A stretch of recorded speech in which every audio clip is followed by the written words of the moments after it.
మొక్కలలో 40% వరకు అన్ని కొమ్మలే వస్తాయండి. స్పెషల్‌గా చూడండి, మనకు ఇది తెలుసు, గులాబీ మనకు కొమ్మ వస్తుంది. ఓకే, మీకు తెలుసు గులాబీలు కొమ్మ వస్తాయని. అలాగే చామంతులు కూడా కొమ్మలే వస్తాయి. ఈ చామంతి ఉంది కదా, ఈ చామంతి కూడా కొమ్మే వస్తుంది. మీరు కొమ్మ నాటారంటే, ఇంతవరకు కొమ్మ కట్ చేసి నాటారంటే చామంతి వచ్చేస్తుంది. మందారాలు కూడా, మందారం ఉంది కదా, ఈ మందారం కూడా కొమ్మ వస్తుంది. ఇంత ముదురు, ఇట్లా లేతగా ఉండకూడదు, ఇటు ముదురుగా ఉండకూడదు. ఇలాంటి కొమ్మలు ఉంటాయి కదా, ఇలా సెమ్మి ముదురు కొమ్మలు, ఇలాంటి కొమ్మల్ని నాటేసామంటే మనకు మందారం కూడా మనకు కొమ్మే వస్తుంది.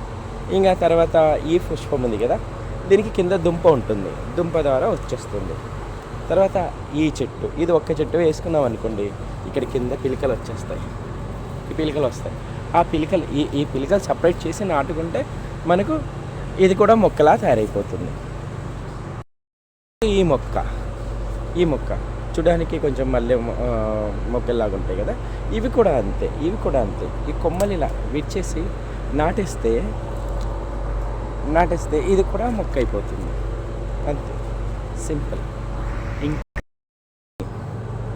ఇది వచ్చేసి దీనికి దుంప ఉంటుంది కింద, ఇలా దుంప వేరు చేసి నాటితే ఇది కూడా మనకు, ఇది దుంప. ఇది కూడా సింపుల్గా అండి, మన నర్సరీకి వెళ్ళి కొనాల్సిన అవసరమే లేదు. మొక్కలు ఒక చిన్న దుంప ఇలా ఉన్నాయి కదా, ఒకటి తీసేసుకొని నాటేస్తే అయిపోయింది. ఇలా అందంగా మన పెరట్కి చాలా అందంగా ఉంటాయి.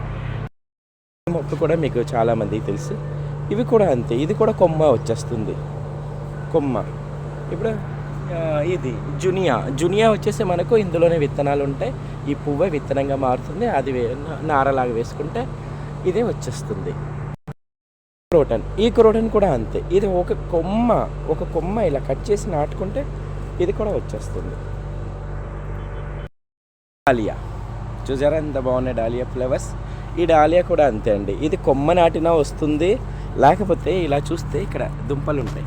ఇది మనం పీకామనుకోండి, పీకి సపరేట్ చేస్తే ఇదొక సపరేట్ చెట్టు అయిపోతుంది, ఇదొక సపరేట్ చెట్టు అయిపోతుంది. ఇలాగ ఇది చూడండి, ఇలా అయిపోయింది. దీన్ని తీసేసుకొని మనం సపరేట్ చెట్టు లాగా నాటేసుకోవచ్చు.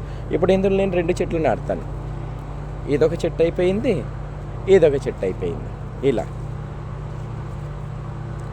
ఇంకా పట్టుకోండి.